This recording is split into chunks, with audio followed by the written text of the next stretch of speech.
Hello and welcome.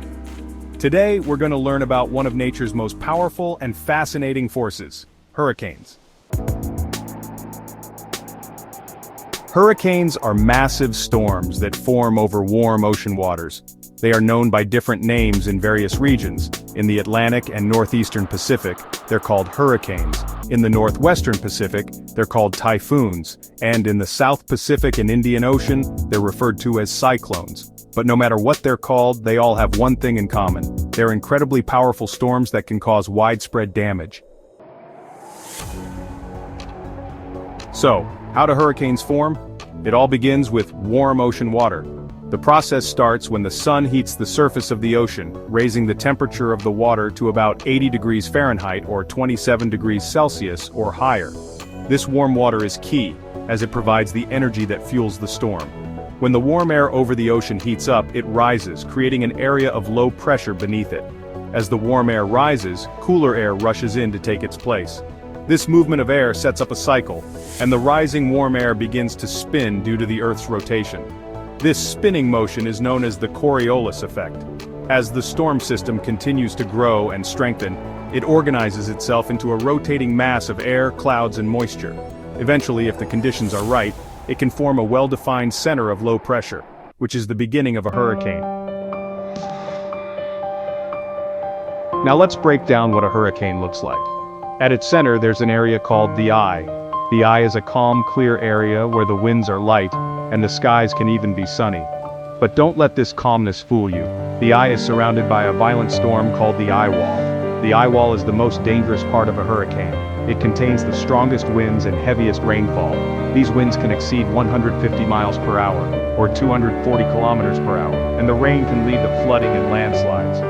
Beyond the eye wall, we have the rain bands. Long, spiraling bands of thunderstorms that can extend far out from the center of the hurricane. These rain bands are capable of producing heavy rainfall and tornadoes.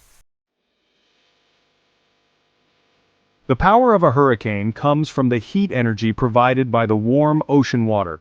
As the warm air rises, it carries moisture with it.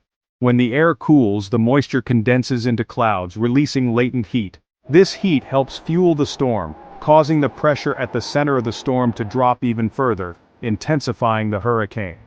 As the pressure difference between the center of the hurricane and the surrounding air increases, the winds around the storm get stronger, further strengthening the system.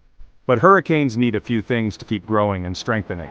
They require warm ocean waters, at least 80 degrees Fahrenheit or 27 degrees Celsius, a low-pressure area to form, and a lack of strong winds at higher altitudes, which would disrupt the storm's rotation.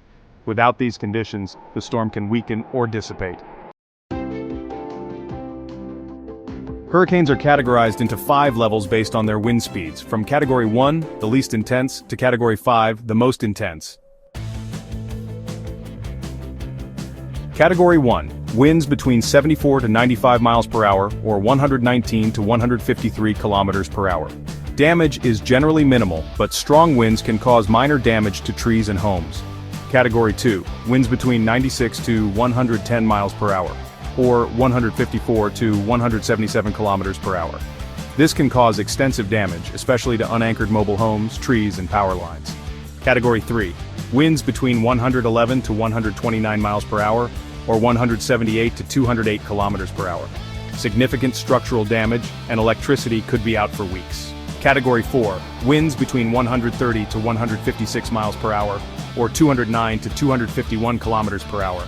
Catastrophic damage, with most trees snapped or uprooted, and power poles down. Category 5, winds above 157 miles per hour, or 252 kilometers per hour. Catastrophic damage, widespread destruction of buildings and infrastructure. Hurricanes don't just stay in one place. They move with the atmospheric winds and can travel hundreds of miles across the ocean, picking up strength as they go. When a hurricane makes landfall, it can cause extreme damage through high winds, heavy rain, and storm surges, a rise in sea level that can flood coastal areas. Once on land, hurricanes begin to weaken because they lose their source of warm water. However, they can still bring significant rainfall and cause flooding.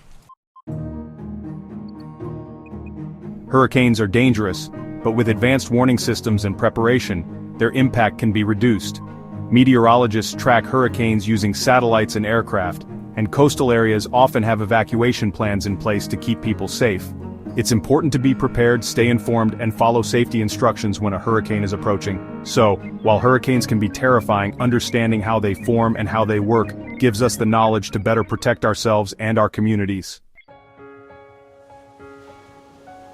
Thank you for listening. Stay safe out there and always be prepared for the next storm.